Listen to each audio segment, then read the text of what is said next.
আসসালামু আলাইকুম রহমতুল্লাহি বারাকাতুহু। বোরকা এটি শুধুমাত্র একটি পোশাকের নাম নয়, এর সাথে জড়িয়ে আছে হাজার বছরের ঐতিহ্য, সংস্কৃতি, নারীর সম্মান আর অবশ্যই কিছু ইতিহাস। তাই আজ আমি আয়াত এসেছি আপনাদের জানাতে সেই ইতিহাসের গল্প। আসুন শুরু করা যাক তাহলে। আপনারা হয়তো ভেবে থাকবেন যে বোরকা হয়তো মুসলিমদের হাত ধরে এসেছে, কিন্তু তা সঠিক নয়। জেনে অবাক হবেন, আজকের এই বোরকার জন্ম ৩৫০০ বছর আগে খ্রিস্টপূর্ব ১৫০০ শতাব্দীতে অ্যাসিরিয়ান সভ্যতায়। সে সময় অভিজাত উচ্চবিত্ত নারীদের জন্য মুখ ঢেকে রাখা ছিল বাধ্যতামূলক এবং বোরকা ছিল শুধু ধনীদের পোশাক। বিত্তশালীরা নিজেদের স্ত্রীকে অন্যদের থেকে আলাদা প্রদর্শন করতে বোরকা পরতে বাধ্য করত এবং বোরকা ছিল শুধুমাত্রই ধনীদের বিলাসিতার আবরণ।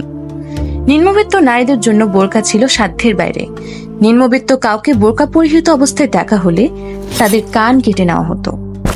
শুধু অ্যাসিরিয়ানরা নয়, রোমান এবং বাইজেন্টাইন সভ্যতার রাজকীয় নারীরাও ব্যবহার করত বোরকা।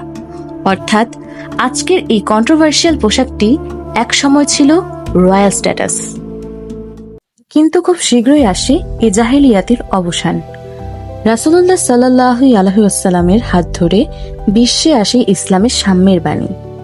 মহান আল্লাহ পাক কুরআন মাজিদের সূরা আহজাব ও আন-নূরে নারীদের শালীন পোশাকের নির্দেশ দেন। নারীরা তখন জিলবাব বা খিমারের মাধ্যমে নিজেদের আবৃত রাখতেন। এভাবেই বোরকার ভিত্তি স্থাপিত হয়। মুসলিমদের মতো খ্রিস্টান ও ইহুদি নারীরাও পর্দা পালন করেন। বোরকা মূলত মধ্য এশিয়ার মুসলিম নারীদের জন্য একটি ঢিলেঢালা পোশাক। এর সাথে মিল আছে আফগানিস্তানের চাদরি, মধ্য এশিয়ার পরাঞ্চা এবং আরবদের বসিয়া বোরকার সাথে। মূলত বাংলাদেশে বোরকার ধারণা আসে ১২ শতকে সুফি সাধকদের হাত ধরে ইসলাম প্রচারের সময়। বোরকার জনপ্রিয়তা বৃদ্ধি পায় মুঘল আমলে। সে সময় বোরকার চোখের কাছে জালি দেওয়া থাকত। ৬০ দশকে আমাদের মা খালারা ব্যবহার করতেন বিশেষ সাদা বোরকা। বর্তমান দিনে দেশে হিমার, আবায়া, ইরানি বোরকা সহ বিভিন্ন ধরনের বোরকা পাওয়া যায়। চাইলে আপনি আমাদের পেজ উইশফর্ক থেকে নিতে পারেন আপনার পছন্দের বোরকাটি। বোরকা পরার মূল উদ্দেশ্য মূলত নিজের পর্দাকে হেফাজত করে শালীনতা প্রকাশ করা। কিন্তু বর্তমানে টিকটক জেনারেশন নানাভাবে বিভিন্ন অশালীন কাজে বোরকা ব্যবহার করে যাচ্ছে।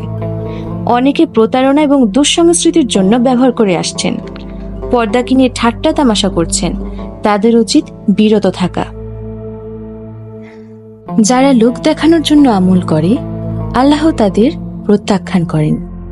বর্তমানে ফ্রান্স, বেলজিয়াম, অস্ট্রিয়ার মতো পশ্চিমা দেশগুলোতে অথবা শ্রীলঙ্কা, কানাডার মতো ইসলামোফোবিক দেশগুলোতে জনসম্মুখে বোরকা পরিধানে নিষেধাজ্ঞা জারি রয়েছে।